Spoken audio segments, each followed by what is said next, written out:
bunga ng atis. Sobrang laki niya. Ganda. O, diba? Naabot ng kamay. Atis. Dito pa meron pa. Saan ba yun? Nakita ko. Ito. Ay, dalawang bunga pa siya.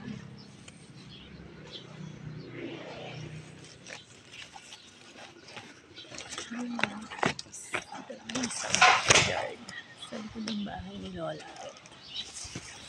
Pa siya.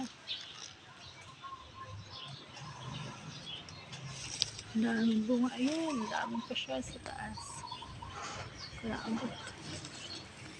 Ang lalaki ng bunga. Kasi maliit ako eh. Nasa 4-11 lang yata ako. Pero sa buy data 5 char. O diba? Atis.